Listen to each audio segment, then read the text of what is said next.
Gak ada nangis. Baik, alhamdulillah. Alhamdulillah kita aturkan kepada Allah Subhanahu wa taala yang pada siang hari ini alhamdulillah masih memberi kesempatan kita untuk berada dalam majelis ini. Insyaallah semoga kita berdoa semoga majelis ini Allah ridhoi keberadaannya, Allah ridhoi kita samakan niat bahwa bersama-sama untuk menuntut ilmu yang nanti bisa kita gunakan untuk menjadi umat Rasulullah yang bermanfaat untuk sesama. Amin.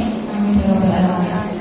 Pada yang saya hormati Bapak Ketua Takmir Masjid Bapak Muhrodi Ahmad.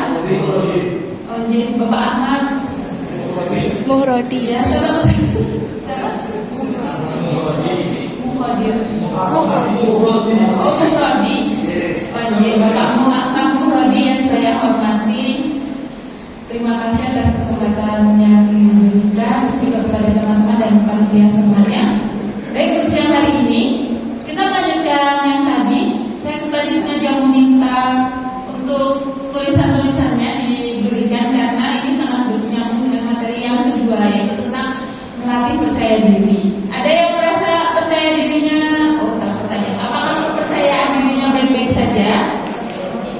Dari level 0 sampai 10, kalau 0 itu ya baik-baik aja, tidak ada masalah percaya dirinya. Kalau 10 kayaknya masalah percaya diri saya bermasalah.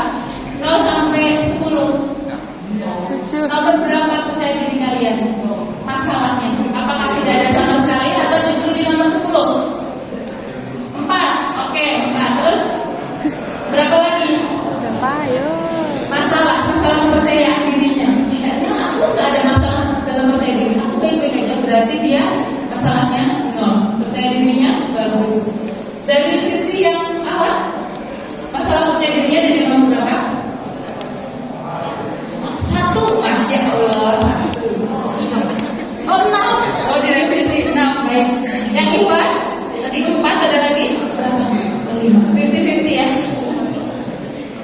Baik. Jadi yang sekarang kita akan fokusnya untuk melatih percaya diri. Tadi saya mau cerita sekarang otak biar nggak ngantuk. Tapi kalau dulu soalnya belum bisa lagi.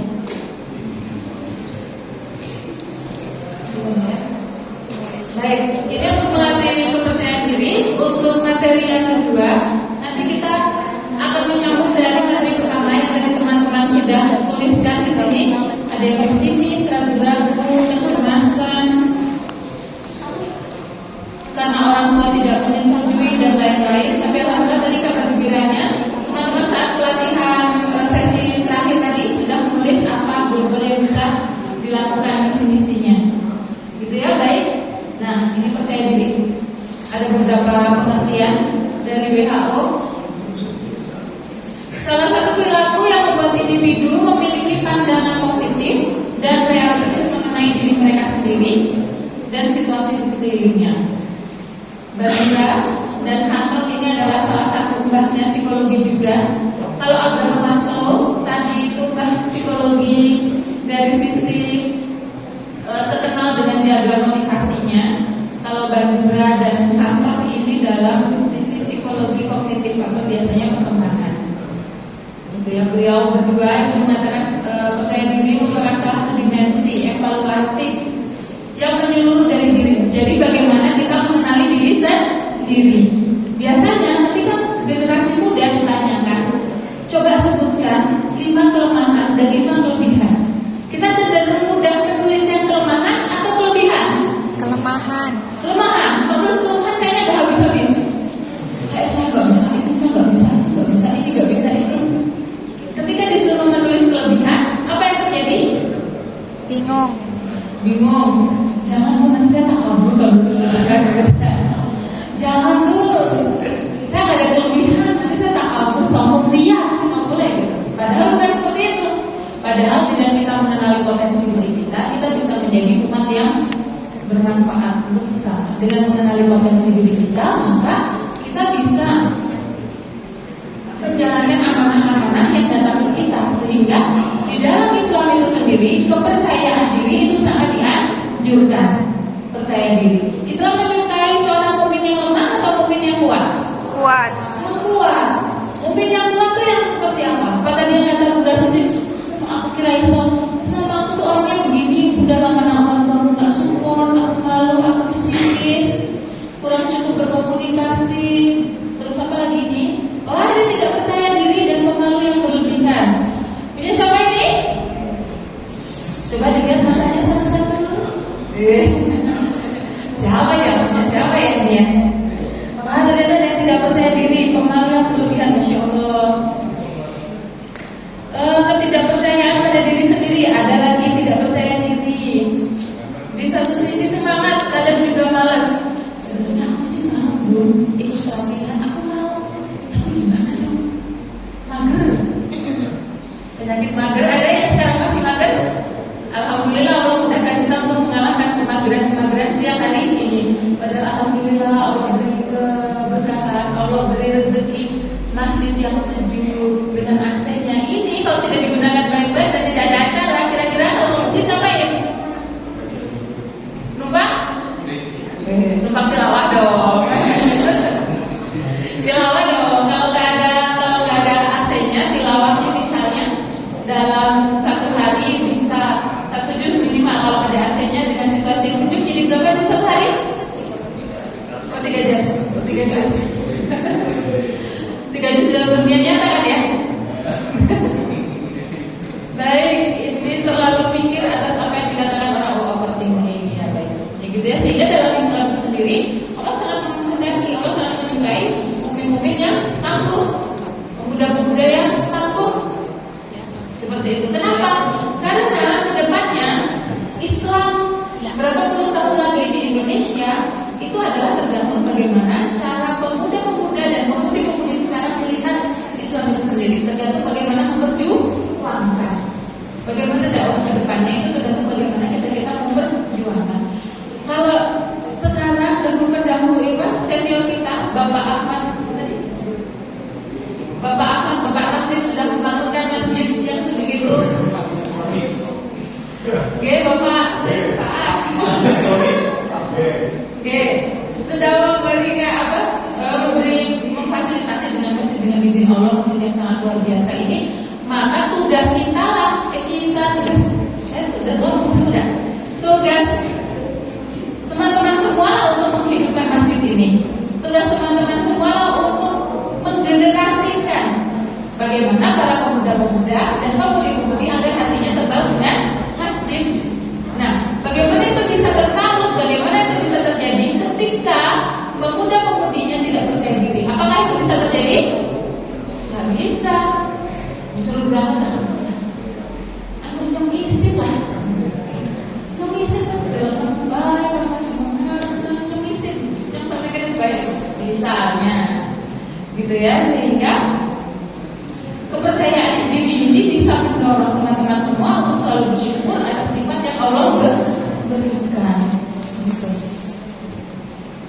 Nah, ini ada beberapa yang dalam Al-Quran dalam surah Luqman, dan menyempurnakan untukmu nikmatnya lahir dan batin. Allah sudah memberi rezeki dari yang baik-baik dan kami lebihkan mereka dengan kelebihan yang sempurna atas kebanyakan makhluk yang telah kami ciptakan. Nah ini ya, janganlah kamu bersikap lemah dan jangan pula bersedih hati. Padahal kamulah orang-orang yang paling tinggi derajatnya jika kamu orang-orang yang beriman. Kita lewat saja ya. Nah ini ya. Kira-kira apa sih yang bisa bikin gak percaya diri, teman-teman?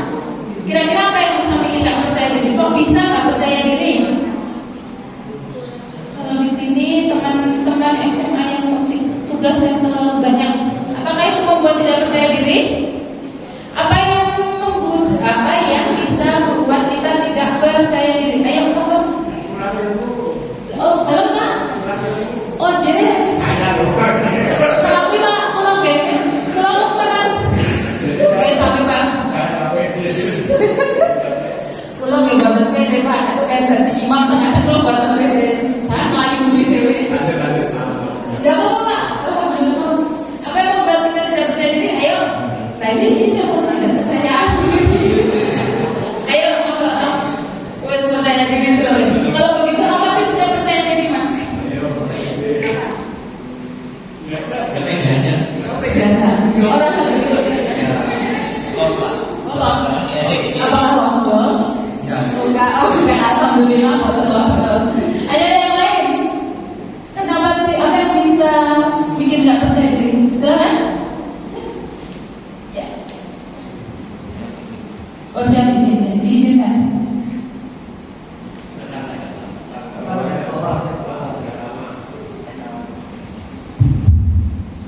Saya ingin menjawab Ya. omongan orang lain. Oh, omongan orang lain. Omongan orang lain membuat tidak percaya diri. Oke, baik, saya simpan. Ada yang lain? Ada yang sampingnya? Kekurangan dari diri kita sendiri. Oh, kekurangan diri kita sendiri. Baik. Yang lain? Apa ya? Lalu Oh, malu. Oke. Ya, baik, malu. Ya, baik. Gantian ya. Yang apa dia? Catat tadi ya. Omongan orang lain, kekurangan diri sendiri dan malu. Ayo, apa yang buat tidak pede? Apa? Ini kalau yang ribut malah tertunjuk. Ayo, ayo Kak, apa yang bikin tidak percaya diri? Grogi. Oh, grogi. Oke, baik, grogi. Selain grogi, apa maninya? Oh iya, betul. Nah, saya senang nih kalau dia kayak gini. Takut nggak bisa memberikan yang terbaik. Oh, takut tidak bisa memberikan kesempurnaan. Apakah kesempurnaan? Gak boleh bilang gitu. Oke, baik. Takut tidak bisa memberikan yang terbaik. Nah, ini kan dia tadi menghindari saya terus begitu. Coba salaman dulu. Nah, salam dulu. Ayo apa? Kenapa bisa nggak percaya diri? Apa ya? Pesimis jiwa. Kenapa? Oh, pesimis jiwa. Oh iya, bagus. Baik, tepuk tangan dong untuk kita semua. Dan banyak yang lain. Takut tidak memberi kesempurnaan. Terus ada lagi tadi yang menjawab kekurangan diri sendiri, omongan orang lain. Nah, ini dia. Jadi nyambung ya dengan materi Bunda Susi tadi ya. Kegalauan yang dirasakan. Apa tadi galaunya? Galaunya itu kenapa? Galaunya tadi materi pertama coba. Galaunya karena insecure dan overthinking. Memikirkan apa yang dikatakan orang lain, apa yang dipikirkan orang lain, masuk overthinking atau bukan? Overthinking. Kayak aku maju ke sini. Jangan-jangan nanti kalau aku maju, coba misalnya kalau saya overthinking ya, wah itu kira-kira audiensku pada mikir apa ya di belakang ya? Kok pada lihat terus gitu? Maka jadi tetap ngomong. Ketika overthinking menguasai diri kita, akhirnya bisa berjalan tidak? Amanah-amanah yang harus dijalankan nggak bisa. Apakah kita bisa memaksimalkan potensi diri kita? Nggak bisa. Begitu juga dengan insecure tadi itu. Insecure merasa bahwa kayaknya aku nggak bisa. Nah ini tadi itu malu, kurang cukup berkomunikasi, malah dari itu insecure. Aku nggak menerima teman-temanku, lingkungannya toksik, merasa tidak berdaya, merasa nggak aman, merasa kalau bermain, ada nggak di sini yang merasa kalau kumpul sama temennya bingung mau ngomong apa? Aku tuh pengen gabung, tapi aku bingung ngomong apa. Nah, yang misalnya aku mau gabung dengan kayak gini, aku pengen kumpul, tapi aku malu. Misalnya kalau di Alfa tadi, bisa di yang Putri misalnya, kalau skincare nggak sama, ya kan? Kalau satunya nggak skincare, kamu nggak masuk circle aku. Wes. Kalau di gimana biasanya kalau nggak masuk circle? Kalau di murid saya di MA itu kalau nggak masuk circle itu dia curhatannya kalau tidak mabar bareng. Oh iya benar. Oh, kamu suka mabar apa Mas? Kalau nggak mabar mainannya cuma MF, kayak bocil banget main MF. Main dong yang lain misalnya. Karena kalau tidak sama akhirnya dia merasa insecure. Aku tuh nggak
yang tadi los itu siapa namanya?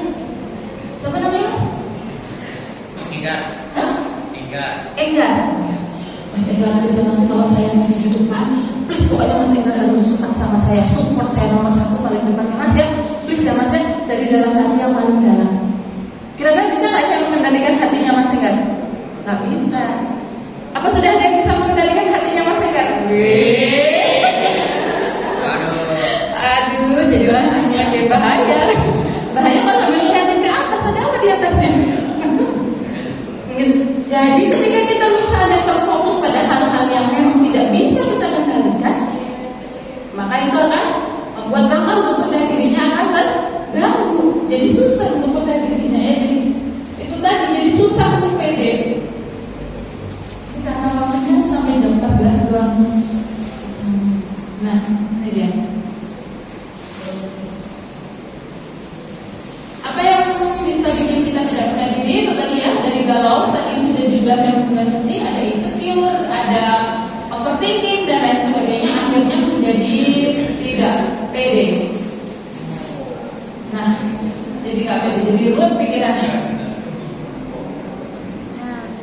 Nah, lalu selain itu, yang membuat kita menjadi tidak pede adalah merasa harus sempurna, seperti tadi tuh. Takut, apa tadi Mbak? Takut tidak bisa memberikan yang terbaik. Padahal standar yang baik atau yang tidak baik itu adalah bagaimana kita berproses. Standarnya masing-masing. Misalnya, saya takut nanti nggak bisa khatam. Karena saya sehari bacanya cuma setengah juz misalnya. Tapi setengah juznya dia dengan perjuangan dia baca Al-Quran yang masih terbata-bata, masih belum lancar, itu sudah perjuangan yang luar biasa. Dibandingkan yang misalnya udah 30 juz, dia mungkin hafal luar kepala tapi sehari nggak bisa sejuz misalnya. Beda atau tidak sadarnya?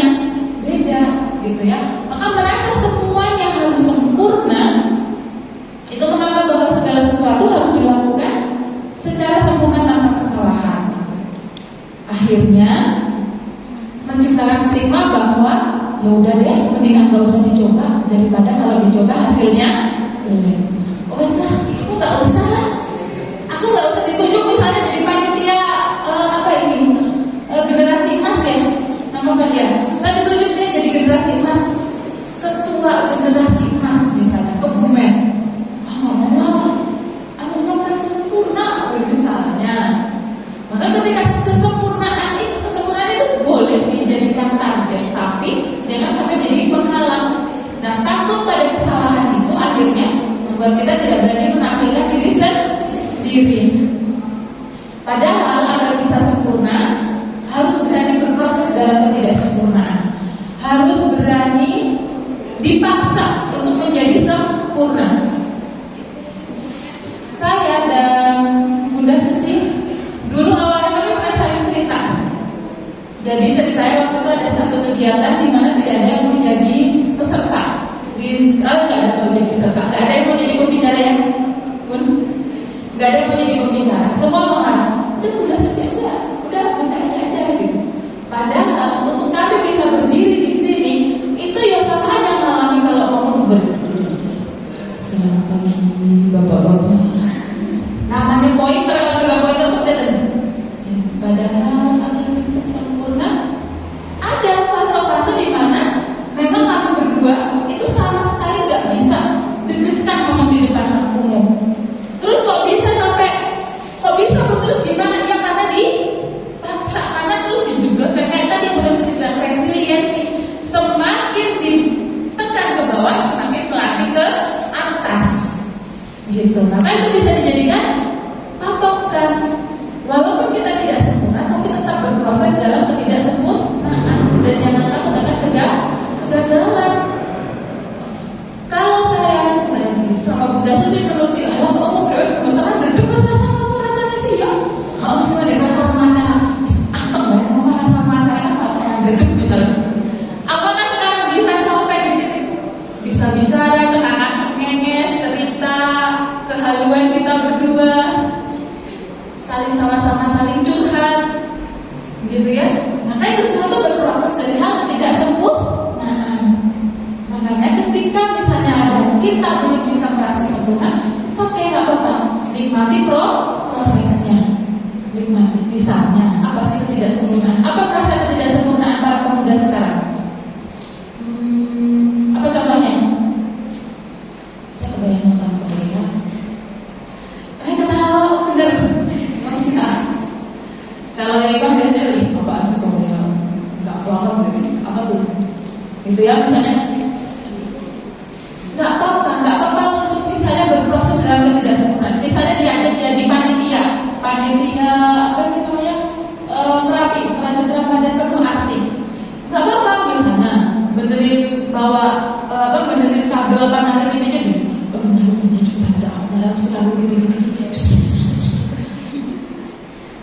Gak apa-apa, baru deg-degan karena memang prosesnya baru sampai situ. Begitupun dengan kakak-kakak yang lebih senior. Kalau ada adanya sedang berproses jangan ada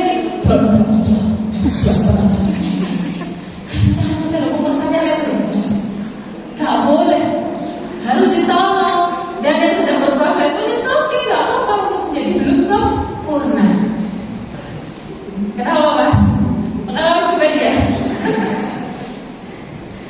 Gitu ya, nggak apa-apa, maka memang harus tetap berproses tentunya dalam hal yang positif. Jangan terus diajak temennya ngapain ngerokok misalnya. Oh kata nyai kemarin kata buahnya nggak apa-apa, berarti aku belum bisa ngerokok setengah batang dulu nggak apa-apa misalnya. Bukan begitu, tapi tetap dalam hal yang positif. Yang Allah ridho sama Allah boleh gitu. Ya terus yang selanjutnya, kenapa bisa kurang percaya diri? Karena kurang mengenal diri sendiri. Kita akan lebih bisa berani menunjukkan ekspresi bagaimana keinginan kita, menempatkan diri itu apabila kita mengenali diri sendiri. Sajanya aku ini seperti apa? Sebenarnya aku tuh siapa? Sebenarnya aku tuh gimana? Sebenarnya aku tuh sukanya apa? Gitu ya, ketika kita sudah mengenali diri sendiri, maka kita akan mudah untuk belajar membaca diri sendiri. Oh tadi aku masih grogi karena karena belum terbiasa. Oh tadi aku masih grogi karena misalnya tadi aku dilihatin sama ketua panitianya Mbak Arum misalnya. Aku lagi geret hijab, aku dilihatin tuh sama Mbak Arum, salah ya. Maka harus ada pengenalan diri sendiri. Lalu yang itu tadi tidak bisa move up dari masa lalu. Mager, perasaan saya mager dari mana? Mager dari masa lalu. Belum bisa move on aja belum bisa, apalagi move up. Tertahan di perasaan yang lalu. Dulu tuh ketika aku kayak gini perasaannya nggak enak. Ketika aku kayak gini tuh aku rasanya malu banget dulu waktu jadi awal panitia. Makanya sudah di panitia lagi dia nggak mau. Akhirnya tertahan tuh perasaannya. Ya, nah karena dalam rangka mengenali diri sendiri, pegang sticky note. Kakak-kakak panitia bisa dibagikan sticky note-nya ke peserta. Silahkan ditulis 5, ya ada 5 keterbatasan diri dan 5 kelebihan diri yang ada di diri kalian. Ini mau dibagikan. Silahkan ditulis 5 keterbatasan diri. Itu ada sticky note-nya. Ditulis 5 keterbatasan diri dan 5 kelebihan diri kita. Apa saja kelebihannya dan keterbatasan diri. Aku jangan sadar. Operatornya begini. Yang pegang apa? Begini sendiri. Sama kita. Tak sebutan kalau begitu. Ya, ditulis 5 kelebihan diri dan 5 keterbatasan diri. Apa aja tuh 5 kelebihannya? Kelebihan itu apa? Kelebihan titik 2 apa? Terus keterbatasan dirinya itu apa? Coba ditanya ke diri sendiri. Bu, contohnya apa? Gak mau. Dari pengalaman beberapa kali misi keterbatasan dan kelemahan, kalau saya bilang nanti diikutin semuanya bakal tulis. Misal apa terbatasnya? Misalnya semua tuh banyak itu pada ngikutin. Jadi saya nggak mau mencontohkan. Silahkan dirasa dirinya. Kelebihannya apa? Kelemahannya apa? Ayo, 13:14. 1 menit. Ya, 13:14 dikumpulkan. Ya, kita jalan-jalan yuk.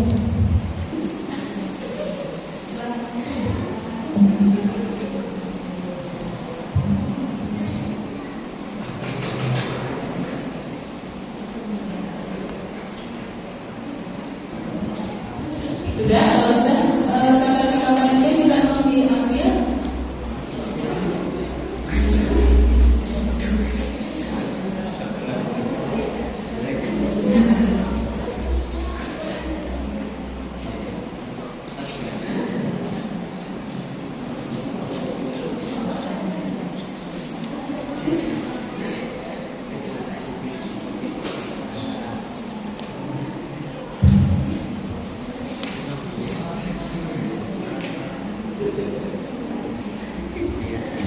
Wah, kalau sudah mulai nomor 1 nih, semangat nih kalau penelitiannya. Iya, Ustaz. Sudah?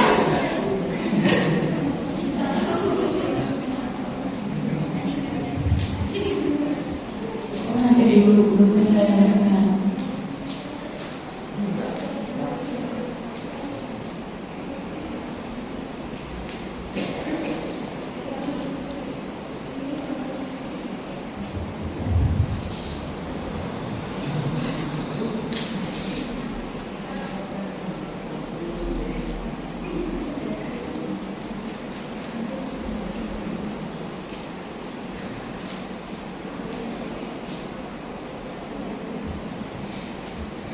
Sudah? Yuk.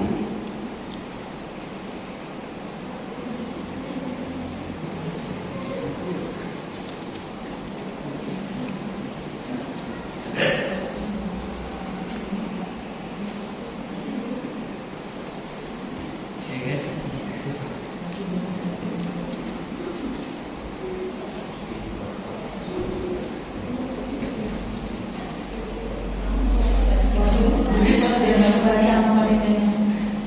Sudah gitu ya Mas. Ada di dekat. Sudah sini kalau sudah gini. Nah, kurang, kurang itu. Oke.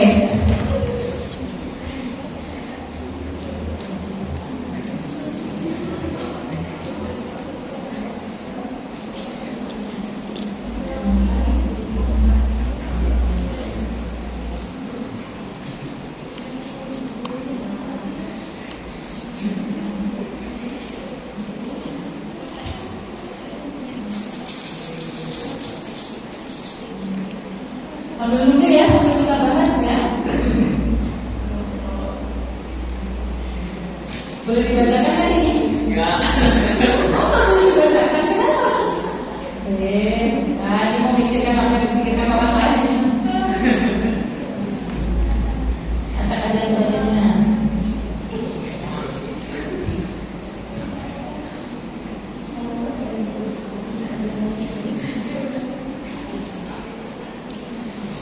Oke ya, contoh kelebihan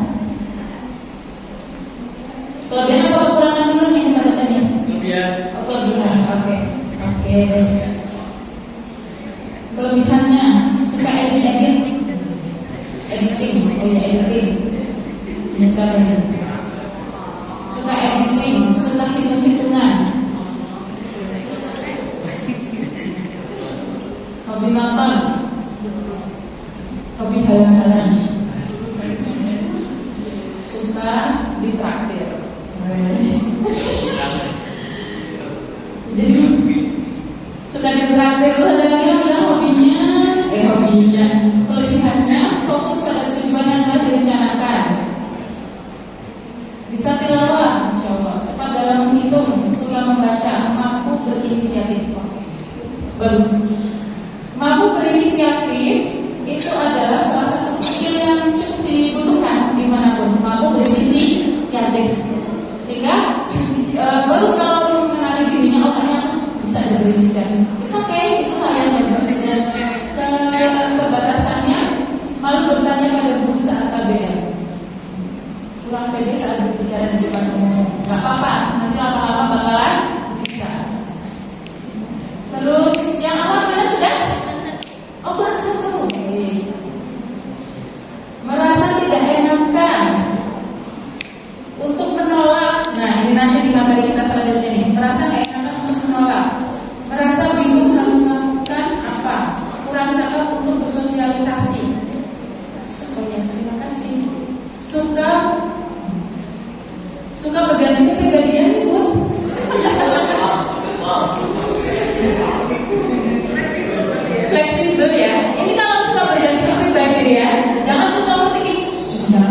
ujian gagal. Langsung ganti deh. Aku akan menghadapi ketakutan. Switch gagal. Fleksibel ya. Jangan, tidak semudah itu untuk menegakkan diagnosa seseorang kepribadian ganda. Jadi kalau Allah hari ini yang menulis suka berganti kepribadian, kalau sering diledekin sama temannya, wah bisa pribadi ganda ya itu kan pekso. Enggak. Jangan termakan perkataan orang yang membuat label diri kita negatif.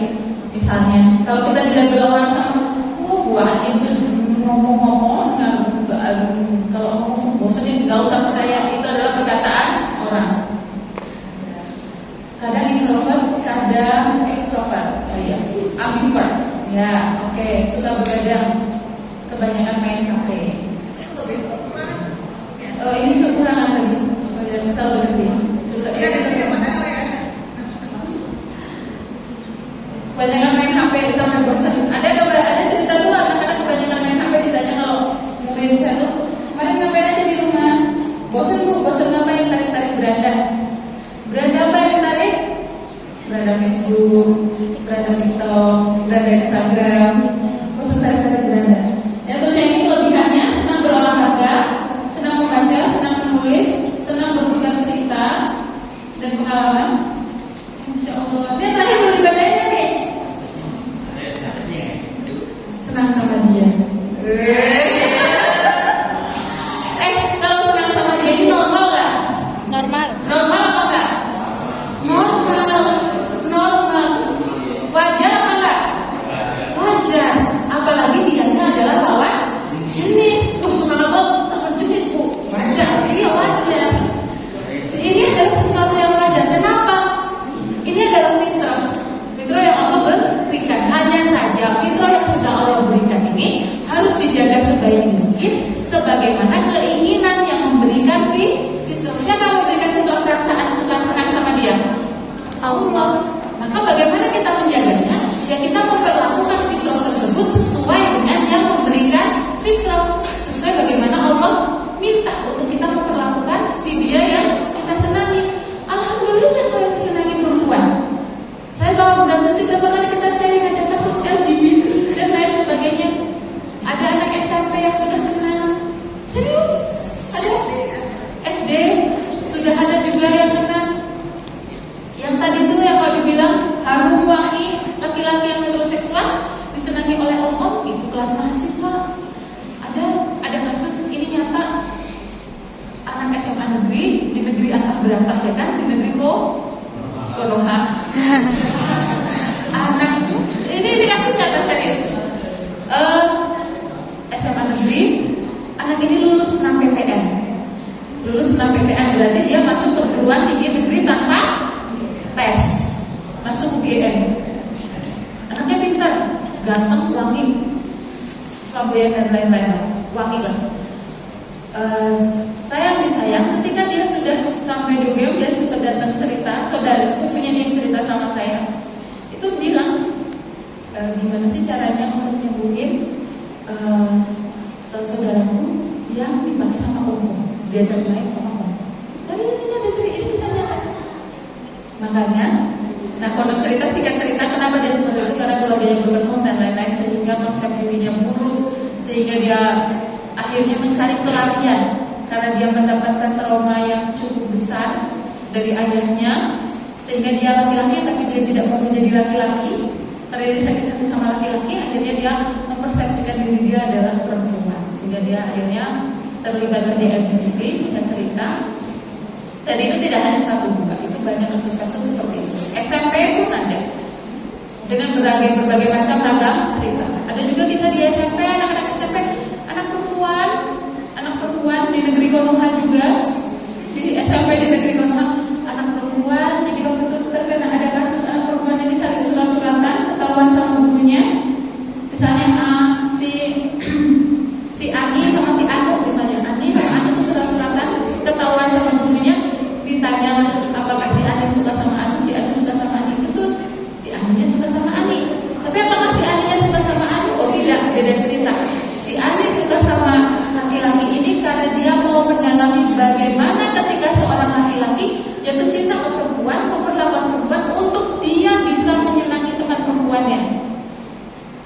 Bingung kan? Bingung kan? Bingung. Jadi si perempuan ini sengaja menjalin hubungan dengan laki-laki, pacaran. Dia bisa tahu gimana cara laki-laki mentreatment seorang perempuan ketika dia sedang jatuh cinta. Dan itu digunakan untuk menaklukkan teman perempuannya. Ketika ditanya konseling lebih lanjut, ternyata anak ini adalah bisa seperti itu karena ibunya sudah berstatus sebagai terjerat dari LGBT. Jadi ibunya sudah terkena LGBT, turun ke anaknya berlaku seperti itu. Jadi ketika ada yang nulis tadi senang sama siapa, senang sama dia, nggak apa-apa, alhamdulillah kita masih senang ya, alhamdulillah. Asalkan siklon tersebut harus dijaga sebagaimana Allah berkeinginan kita untuk memperlakukan yang sudah Allah fitrahkan kepada kita ini. Gitu ya. Dan selanjutnya kelebihannya, pintar dalam membuat video. Masya Allah. Kayaknya ada yang editing. Ini kalau panitia ada 2 anak Iwan yang pintar editing. Barangkali nanti butuh untuk video promosi acara dan lain sebagainya. Tapi nggak ada namanya Bu. Jadi nanti ditanya ya, kue apa tuh? Tadi kamu terus kalau rajin baca Al-Quran, Masya Allah. Suka membantu orang tua. Nah, itu dengan perkataan tidak susi tadi ya kan? Tanya ini kalau hari Ahad kamu ngapain di kalau hari Minggu ini? Coba yang tulis ini mana? Nggak ada.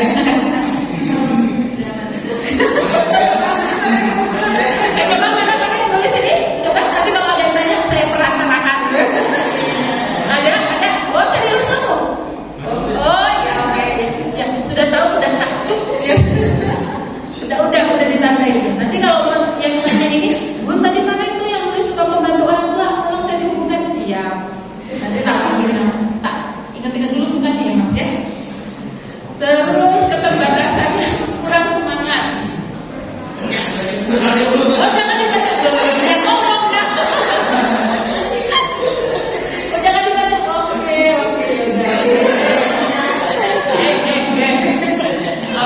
Jadi nanti keterbatasan ini saya berikan ke orang yang menanyakan dia. Kelebihannya kadang-kadang, oh benar, ya benar. Kelebihannya kadang-kadang semangat. Kalau enggak, ya enggak. Suka menghibur, tapi tidak pernah menghibur diri sendiri. Ya siapa? Kenapa jadi kamu kesepian dalam menghibur orang lain? Kurang semangat. Oh Masya Allah, jadi lebihan kosong semua ini yang insecure. Terkadang maksudnya kita nggak ada kelebihannya. Ya saya terus juga semoga waktunya habis ya kan. Nah sekarang kita ganti yang apa? Nah kalau kayak gitu ya. Nah siapa yang apa? Kelebihannya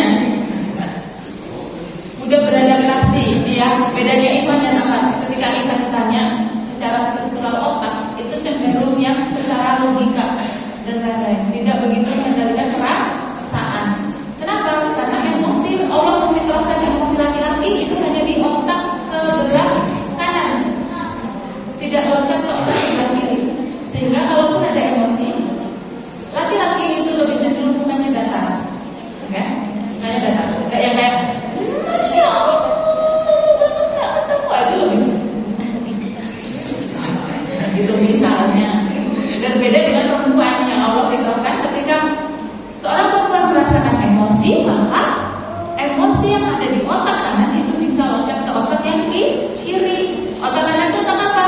Otak kanan itu otak yang aktivitas, otak kita bersenang-senang, otak yang menyukai sesuatu yang dinamis, suka bermain, suka menyukai alat musik dan lain-lain sebagainya. Itu otak kanan. Otak kiri yang bersifatnya rutinitas. Ketika seorang laki-laki sedang sedih, maka dia tidak menampakkan ekspresinya itu secara berlebihan. Ya, ingat yang perempuan kalau ada ayahnya atau saudara laki-lakinya lagi kangen atau kalian pulang dari pondok misalnya. Pernah waktu itu ada cerita menengok anak di pondok. Waktu pandemi kan nggak boleh nengok, terus akhirnya boleh. Yang ibunya, oh Masya Allah, dia kabar baik-baik saja. Di pondok sehat. Ibunya udah heboh anaknya, cuma alhamdulillah. Tapi biar aku tahu, mama Setelah bapaknya juga gitu, Pak, bapak nggak kenapa bapak sama anaknya? Loh kangen, selesai. Lah kamu nggak biasa aja, kok ya rasanya bahagia. Telepon piye meneh? Itu adalah contoh perbedaan dari iya gitu, iya. Oh iya, kalau curhat ke ayah apa ke kakak laki-laki ke mas gitu, cenderungnya ditanggapinya, iya, datar-datar aja, datar-datar aja. Ya. Begitu juga misalnya ketika dalam sebuah rumah tangga misalnya, ketika istri udah capek banget dengan kerjaan rumah, terus anaknya dilalah, jatuhin. Saya pernah tuh ya, anak saya kalau sudah beres-beres makan dan lain sebagainya, anak saya bawa susunya jatuh kan, otomatis ngomel bener. Itu wanita saya ngomel, ya Allah udah sampai bener capek, suami saya pulang kerja, ngerti gak ya? Tadi kan aku tuh udah ngomel dah, ini dari bisa-bisa dia ngomel sesuatu, bahkan aku sebel. Jawaban suami saya apa? Tinggal gila. Tinggal gila. Jelas belum? Udah, ya sudah, udah selesai, gitu. Itu perbedaan emosi laki-laki dan perempuan, gitu. Sehingga ketika dalam menulis ini, ya kayak gitu. Kadang semangat, kadang enggak, bikin video doang. Tapi ketika seorang pria dari awal, kelebihannya saya sudah beradaptasi menjadi tempat ternyaman bagi orang yang saya percayai. Apakah yang punya kata tersebut dengan ini? Masya Allah tidak boleh. Menjadi tempat ternyaman bagi orang yang yakin dengan kemampuan yang diberikan Allah walaupun tak sempurna. Cenderung kan beda ya detailnya. Bisa tahu kan detailnya berbeda. Kelemahan. Boleh dibacakan ini apa kelemahannya? Kekurangan kata-kata saat public speaking, panas dingin saat di depan public speaking, dijauhi teman karena mereka terlalu tinggi speknya. Biasa saja. Oh masya Allah, ini wahai laki-laki, ini perempuan sederhana, ya kan? Ya ini lagi saya aktif dalam suatu kegiatan, bersemangat, rajin, suka masak, berani mencoba, berusaha. Kurang percaya diri, pemalu, pemalu tapi cukup tahu ya kalau dia bersemangat ya. Dia bagus-bagus. Pendiam, overthinking, kurang yakin jika sudah menentukan satu keputusan. Oke. Kelebihan mudah bergaul dengan yang baru dikenal, cukup menguasai public speaking, percaya diri, kemampuan sosialnya baik. Nah, ketika kita sudah mengetahui bahwa kelebihan-kelebihan kita di sini, maka kita bisa mengambil peran sesuai potensi kita.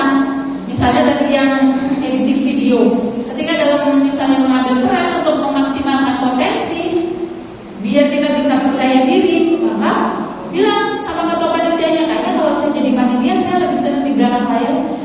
Dokumentasi aja deh. Nah, maka itu akan jauh lebih bisa terkontrol, bisa digunakan lebih maksimal. Berbeda dengan ini, misalnya public speakingnya saya rasa bagus kok, Kak, maka bisa menawarkan diri untuk menjadi MC misalnya, untuk menerima tamu di depan misalnya. Jangan yang menerima tamu diberikan anak yang berdek kalau ngomong sama orang. Tempatnya mana?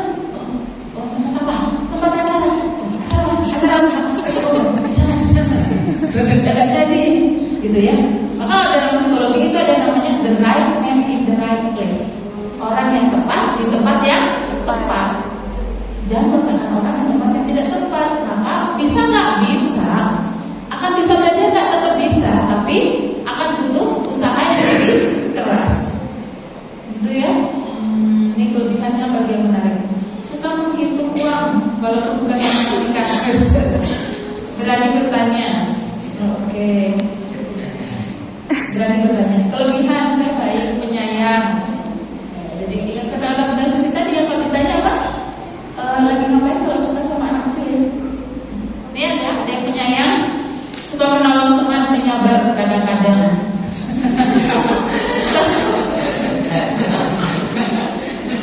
Penyabar kadang-kadang.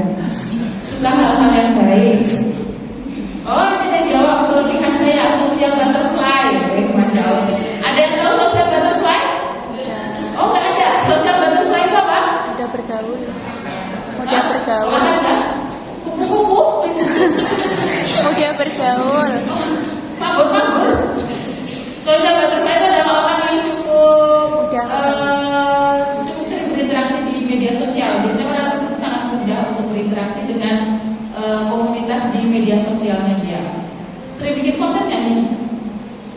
melaksanakan tanggung jawab dengan sebaik mungkin, murah senyum dan ringan tangan. Sudah terus dan diledekin itu ya, anak-anak itu ada dalam senyum bener. Kenapa? Karena kalau ya itu tadi kan memang otaknya menangkap sesuatu terkadang dengan logika dan kadang takut, kadang alih-alih suka senyum ya langsung suka senyum berarti. Padahal ini yang tulis dan aduh Mbak Jos cepat murah senyum, jadi nanggapinnya kayak gitu. Astagfirullah. Nah, habis itu dia ketawa astagfirullah. Itu ya, itu tadi. Nah, dengan kita mengenali kelebihan diri kita, maka kita akan bisa menjadi tahu bahwa kita bisa, oh aku percaya diri itu dalam hal ini, oh aku nggak percaya diri dalam hal ini. Dalam arti kita bisa mengenali itu, kita bisa dengan bangga, dengan pede, dengan yakin memperkenalkan, kak kayaknya aku kalau dikasih dalam situasi seperti ini, aku dikasih amanah ini, aku akan lebih bisa daripada misalnya aku dikasih amanah yang lain, aku bakal takut gitu misalnya ya. Nah ini ya silahkan diperhatikan ke depan, dede, ini adalah patokan bagi orang yang overthinking. Lihat ya, aku tidak bisa mengendalikan dan aku bisa mengendalikan. Keputusan yang diambil oleh orang lain bisa kita kendalikan atau tidak? Tidak bisa. Cara orang lain memperlakukanku bisa kita kendalikan nggak? Nggak bisa. Misalnya saya ingin Pak Arun, aku datang di check-in aja, baru kan harusnya gandeng aku, digandeng. Oh iya, duduk dicari ini. Nggak bisa kita memperlakukan orang lain seperti itu. Tapi nggak, baru ini contoh aja nggak.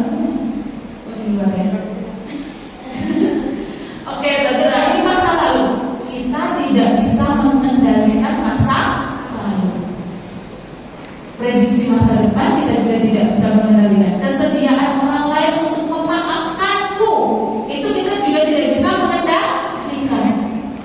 Ayo, please maafin gue ya, Ikan. Maafin ya. Ya.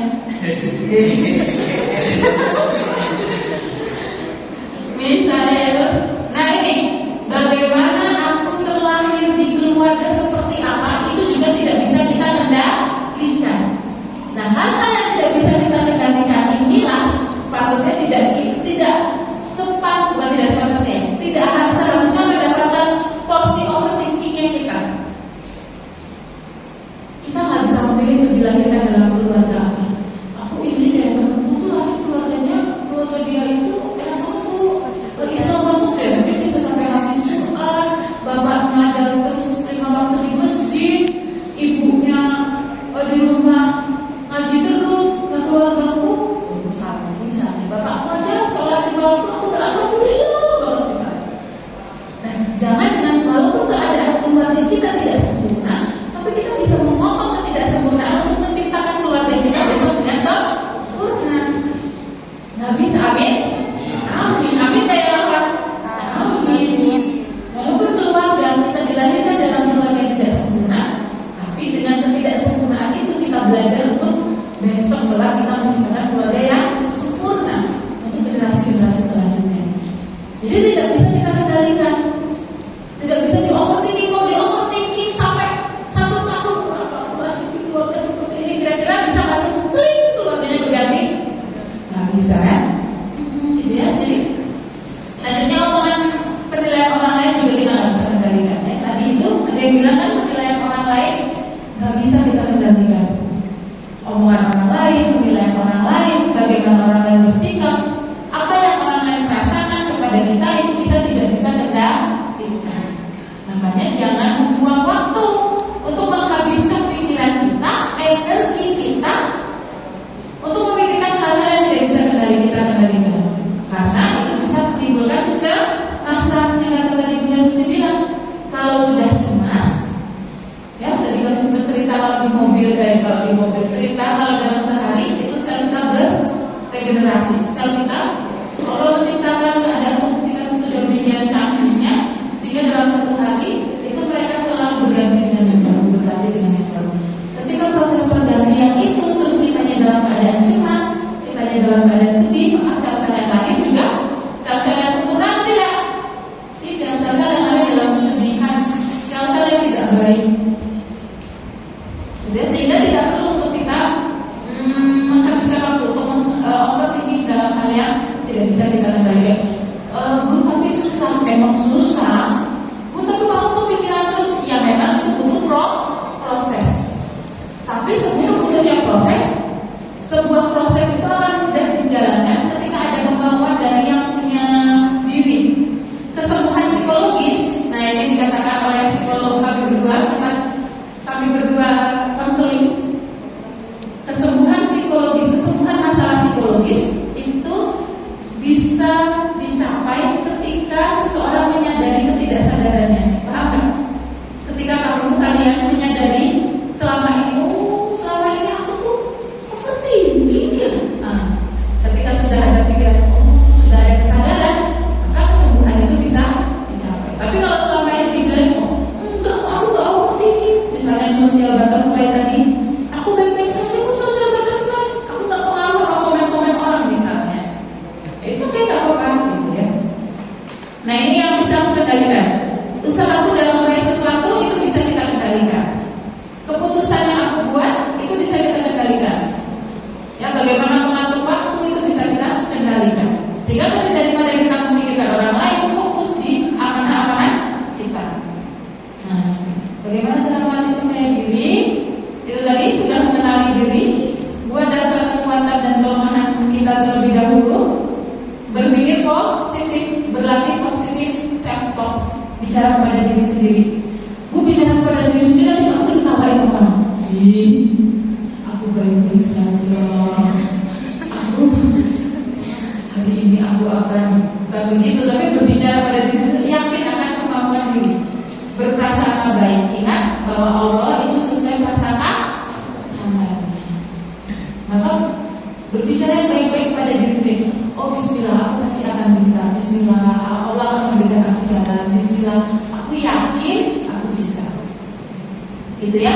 Lalu cari lingkungan yang positif, dunia nyata maupun dunia maya. Kalau tadi Mbak Susi bilang ada detox media sosial, betul. Karena itu salah satu upaya kita mencari lingkungan yang positif. Jangan media sosial yang kita mengikuti akun-akun yang isinya perang bukan perang, maksudnya gibah segala macam, saling mencaci, saling memaki. Maka itu kita akan itu tadi, jangan aku sih gitu ya. Gitu ya. Begitu juga di dunia nyata, di lingkungan kita. Buat circle yang baik, buat lingkungan yang baik di sekitar kita. Ketika menemukan teman yang baik, maka dipertahankan ya. Misalnya nih, generasi emas kebumen misalnya. Ketika dirasa kebaikannya, pertahankan untuk tetap berada di dalam lingkungan yang baik ini. Gimana caranya? Tanya ke kakaknya, habisnya caranya apa lagi? Biar aku bisa datang ke sini. Habis itu aku diajak ya kalau ada acara lagi ya. Gitu. Maka itu bisa meningkatkan diri kita untuk bisa lebih percaya diri. Wah, orang-orang Pacitan nih, ayo kita langsung puasa. Misal, nanti kalau puasa ada nggak Pacitan ya? Insya Allah ada. Ada yang nggak apa dia ya? Ada. Oh, sekarang puasa ya nanti ya pas buka. Ya, nanti pas buka puasa. Nah, terus yang selanjutnya, biar kita percaya diri adalah melibatkan Allah untuk mengurangi overthinking. Daripada kita selalu berpatokan menggunakan standar orang, dia suka apa enggak ya, dia mau atau tidak ya, maka jauh lebih baik kalau kita menggunakan standarnya Allah. Kalau aku begini, Allah suka apa enggak? Kalau aku datangnya terlambat, Allah suka apa enggak? Kalau aku misalnya softnya paling depan, Allah suka enggak? Kalau Allah suka, kerjakan. Jangan nunggu softnya paling depan nanti aku dibilang cari muka anak takbir misalnya gitu. Misalnya, nggak usah begitu, tapi melibatkan Allah. Cukuplah pandangan Allah yang kita cari. Ternyata 15 menit lagi. Ya, janganlah kamu bersikap lemah dan janganlah kamu bersedih hati. Padahal kamu orang-orang yang baru derajatnya jika kamu orang yang beriman. Nah, ketika kita sudah percaya diri, maka kita akan berani dan mampu untuk menyampaikan aspirasi dengan baik.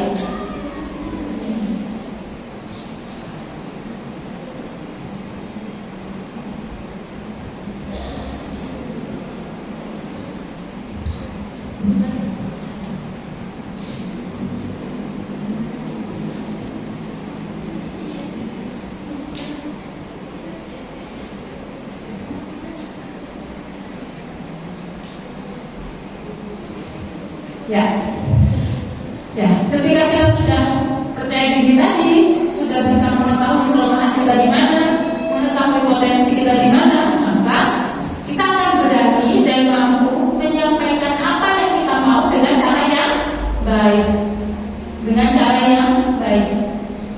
Namanya adalah gimana caranya, yaitu dengan asertif. Asertivitas. Asertivitas itu apa? Kemampuan untuk kita menyampaikan segala sesuatu yang dimaksudkan dengan kita itu dengan cara yang baik, bukan dengan cara yang agresif. Berbeda ya. Nah, sikap mampu untuk berkomunikasi dengan jujur dan tegas, namun tetap menghargai dan menjaga perasaan orang lain. Nah, asertif itu tenang, ngomong apa yang kita mau, tapi dengan tenang. Menghadapi sesuatu tidak dengan agresif, dengan tenang.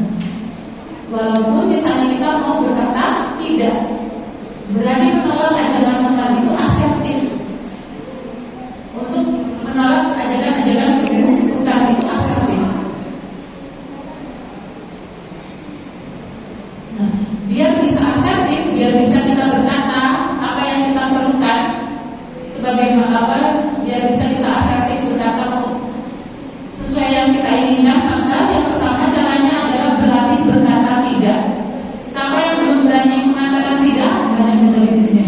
Belum berani berkata tidak, belum berani untuk jujur kepada orang lain. Berani berlatih mengatakan tidak. Terkadang para remaja itu karena takut menyakiti temannya dan dia takut kehilangan temannya.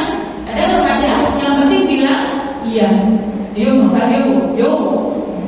Padahal hati kecil adalah jangan dilawat, terus kok menang? Yang amat misalnya, yuk besok kita seragam pergi pakai jilbab pink yuk, misalnya ayo, misalnya. Padahal kita nggak suka pink. Nah itu baru berada latihan untuk berkata tidak. Maaf ya, kayaknya aku lebih cocok pakai ini deh. Terus hindari merasa bersalah jika sudah jujur dengan perasaanmu. Yang ketiga, kendalikan emosi dengan baik dan hormati lawan bicara. Jadi, walaupun kita akan menyuarakan, menyampaikan isi hati kita dengan baik, tapi juga harus dengan cara yang baik, menghormati lawan bicara. Gua pakai ini gampang? Oh, tentu tidak. Enggak gampang.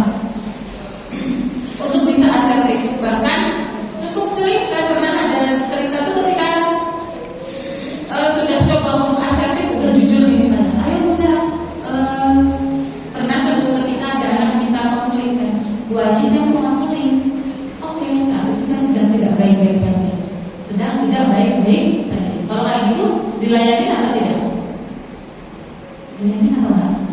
Kalau kita punya dan dilayani, saya punya hak untuk berkata tidak. Maaf ya, Bu ini nggak bisa nih. Nah kalau sudah asertif, jangan terus kita merasa bersalah dengan perasaan jujur perasaan kita. Gitu. Kalau kita sudah jujur, maaf ya, aku nggak bisa karena aku ada amat dengan lain. Maaf ya, nggak bisa kayaknya hari ini aku lagi nggak fit deh. Gitu. Maka jangan merasa bersalah. Terus yang selanjutnya mengendalikan emosi dengan baik. Walaupun kita bertentangan pendapatnya, maka harus menjaga emosi dengan baik dan menghormati lawan bicara.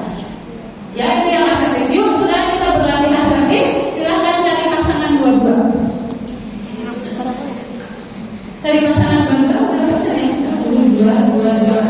Dua. Yang hilang pas kan? Pas. Alhamdulillah. Ya, sekarang homesup terserah mau gunting kertas apa jempol telunjuk kelingking. Yuk, 1, 2, 3. Ya, terserah. Bagi gunting kertas boleh. Cara jawab boleh. Jawab silakan. Sudah? Sudah. Siapa yang menang? Siapa yang menang? Angkat tangan. Bagian yang menang mana? Yang menang? Sudah? Nah, sekarang kita berlatih asertif, berlatih menyampaikan pendapat dengan baik. Aturannya, ada aturan mainnya adalah teman-teman yang menang,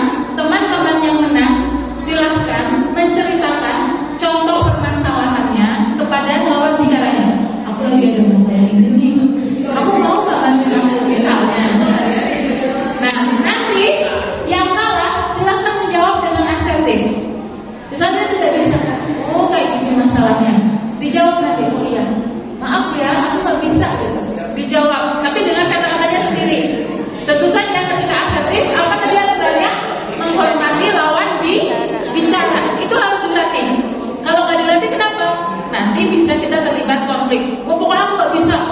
Kata gue kalau nggak bisa, aku juga nggak bisa. Aku nggak bisa juga begitu. Tapi harus melatih mendengarkan. Jadi nanti aturannya yang kalah itu nanti silahkan mengulangi cerita. Ini salah satu teknik dasar konseling nih. Mengulangi ceritanya dari yang menang. Oh, jadi masalahmu gini. Oh, jadi kamu minta tolong aku bantuin. Boleh? Oh, boleh. Ayo, saya contohkan kamu Susi ya. Ayo kita observe dulu. Tas. Ada yang kurang berarti aku yang cerita dong. Ada aku jadi malu. Cerita apa ya? Mau jadi cerita. Apa dong? Sama cerita aku seriusin aku. Mbak Susi. Apa kita? Saya takut dengan dua orang sekolahan. Nggak usah pakai mic ya. Kedengeran kan? Keren. Terus orang lagi sholat. Mbak Susi.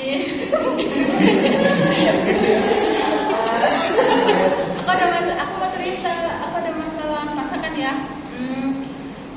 Besok tuh aku harusnya ada klien tuh, ada anak nangis minta curhat, mau curhat.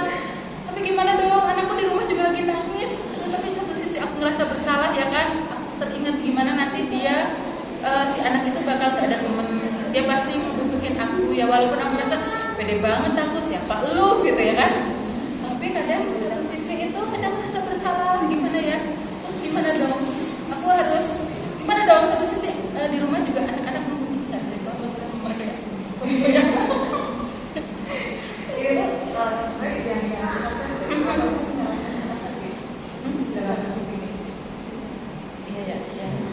Mbak Susi bisa nggak bantuin aku gantiin konseling sama dia gitu? Oh, hari ini ya? Iya.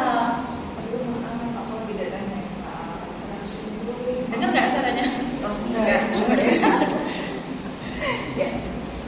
Coba kan. Diulang. Diulang. Betul nggak suaranya? Dengar. Ada. Gimana bisa nggak gantiin aku konseling? Please gantiin ya. Hari ini ya? Aduh, maaf ya. Maaf banget. Aku hari ini jadinya nanti jam 4 aku harus ngumpulin ke atasanku. Oh iya. Maaf, sekali lagi maaf ya. Kakak Bain, semoga dimudahkan. Aku yakin kok kamu bisa kok secepat ini mengerjakan itu. Oke. Ya, udah. Oke, makasih ya. Doain aku ya. Semoga aku bisa. Aku saya mau Ya, terima kasih ya. Nah, gitu. sama. Nah, gitu. Jadi meyakinkan temannya. Saya nggak apa-apa karena ya kita tidak perlu mencari apa ya, kita nggak perlu berperan muluk-muluk gitu. Menjadi pendengar teman itu sudah cukup melegakan untuk kita memberi bantuan kepada teman kita. Yuk, sekarang dicoba. Dah, silakan. 5, 4, 3, 2, 1, waktunya 5 menit dari sekarang.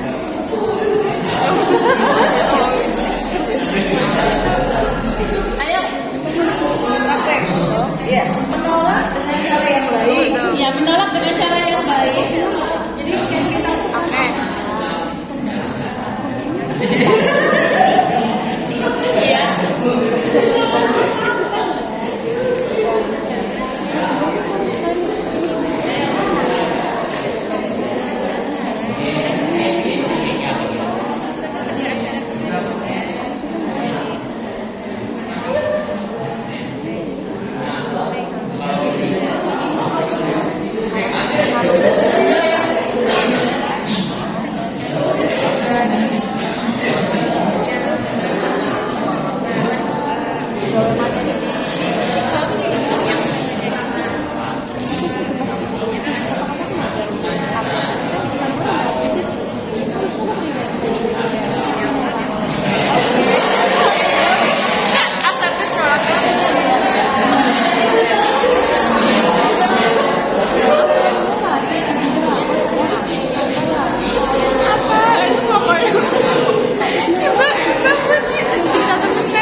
daripada memaksakan diri yang masih nggak bisa, memaksakan diri bisa tapi malah kacau sendiri. Jadi kita nggak boleh, kita berhak karena kita bisa gitu ya. Jadi kita ketika kita menjalankan sesuatu itu dengan ikhlas gitu ya, dengan tidak terpaksa, kita akan lebih nyaman nantinya. Yang penting berani mengungkapkan tadi itu. Jika tidak bisa disampaikan dengan baik-baik, nggak, sorry nggak nemenin, butuh datang, nggak butuh, saya bukannya gitu juga gitu ya. Nah, sudah baik, tepuk tangan untuk kita semua.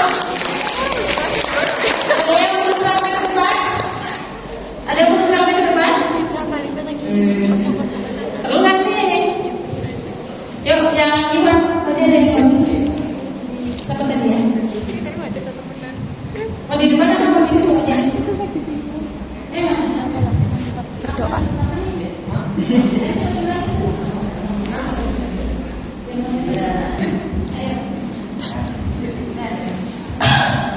Yuk kita dengarkan bagaimana cara untuk menyampaikan dengan jujur penolakannya, tapi dengan bahasa yang baik. Ayo, panitianya ditodong pesertanya, ayo.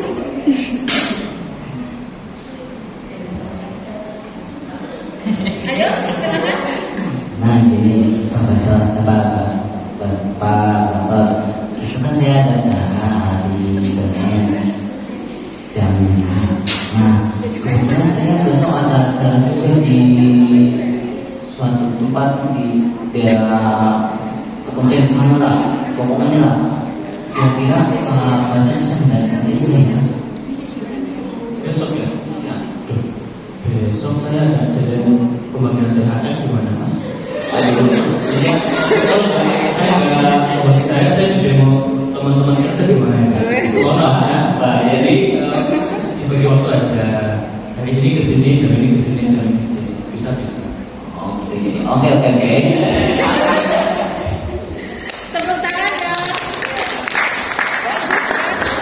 daripada urusannya terbengkalai, tadi tuh loh, menentukan tadi.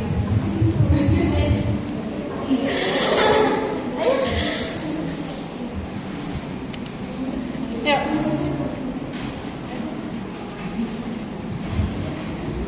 Oh iya, besok kan aku ada acara organisasi. Nah, aku ikut berorganisasi, dan berorganisasi itu acaranya jamnya sama. Menurutmu aku gimana? Kamu pilih yang salah satunya aja, yang menurut kamu yang lebih utama yang mana?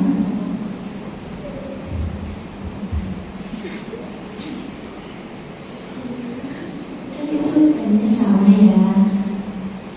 Buat nentuin mana yang duluan sama yang nanti tuh bingung. bingung kalau misal salah satunya kamu yang mewakili, gimana? Apa kamu bisa? Oh maaf ya Asti.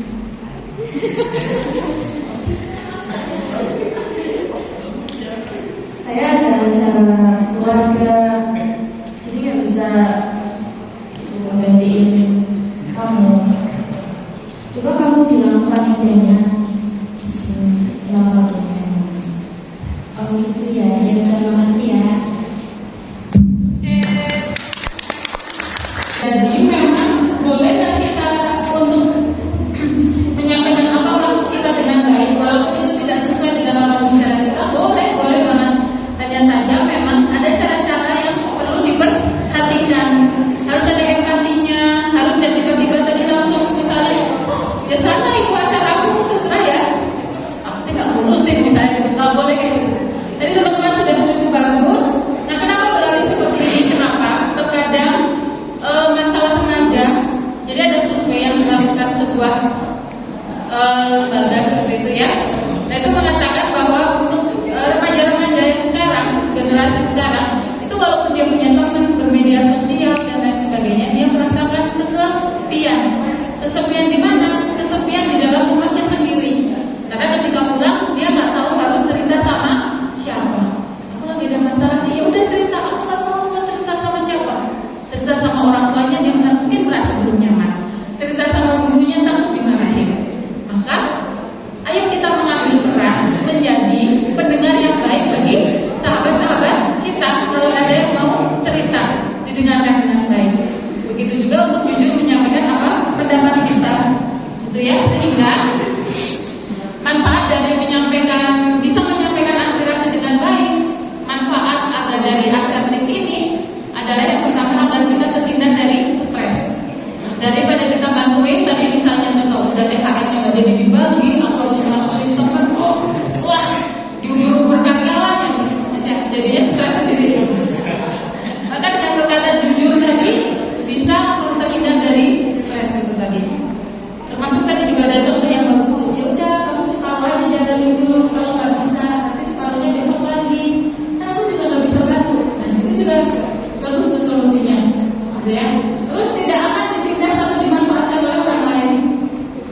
Ketika kita sudah berani untuk mengatakan jujur apa maksud kita, apa tujuan kita, maka biasanya orang akan menjadi memberi batasan. Nah, batasan kita memberi batasan diri kita untuk diakses orang lain itu adalah salah satu namanya self awareness. Self awareness itu adalah kepedulian terhadap diri sendiri. Aware. Kita harus punya aware, peduli, aware. Ini kan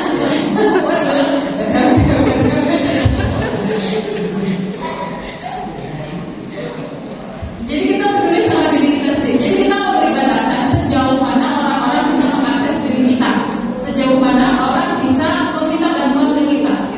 Tidak menjadi orang yang gangge tapi boten ke panggil. Gitu. Jadi tidak akan dimanfaatkan oleh orang lain. Berbeda dengan orang yang people pleasant, selalu menyenangkan orang lain. Hasil dia akan digeret ke sana, digeret ke sini. Besok bantuin aku ya, iya. Besok bisa benar, bisa. Besok anterin ini ya, iya. Nah, itu terbayangkan gimana stresnya dia, capeknya dia, udah stres sampai dia tapi dia nggak berani ngomong. Akan jadi berlapis-lapis tingkat stresnya ya. Nah, walaupun sudah berkata tadi, jujur tadi, kita akan tetap diterima di lingkungan kelompok kita. Kenapa?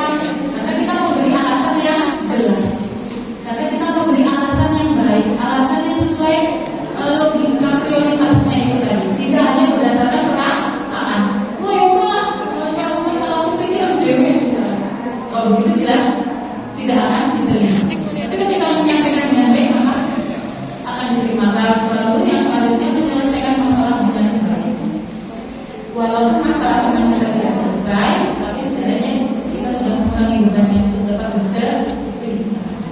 bercerita ya, menjadi pendengar yang baik.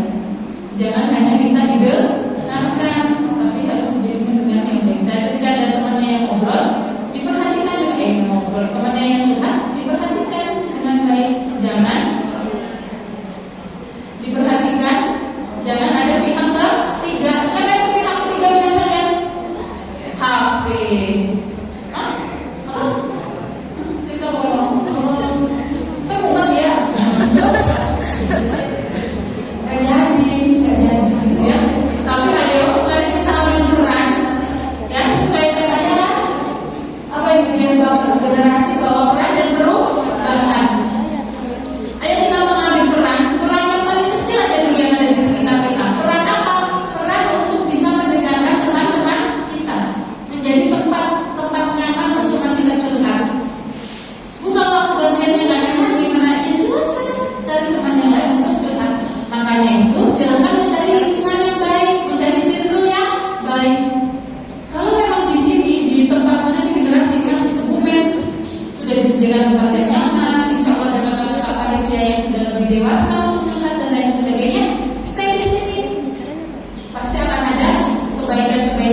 sulitnya, gitu ya.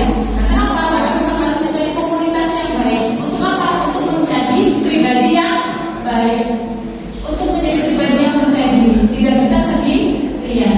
Ingat, serigala itu akan memangsa domba yang sendirian, tidak yang bersama-sama dengan yang lain, gitu ya. Ya, baik, kehidupan tak selalu berjalan lurus. Ada kalanya berbagai masalah dapat menghancurkanmu, namun permasalahan itu adalah akhir segalanya. Bahkan dia adalah permulaan untuk kehidupan baru yang lebih baik. Jadi walaupun apapun masalah kita, insya Allah itu akan menjadi penguat. Teringat kata-kata nasihat, bukan nasihat di agama, tapi nasihat dari seseorang yang tangguh yang sedang mengalami berbagai macam masalah. Waktu itu ditanya, apa nasihatnya Bu? Nasihatnya adalah permasalahan selama itu tidak membuat kita menghembuskan nafas kita yang terakhir, insya Allah masalah itu akan menjadi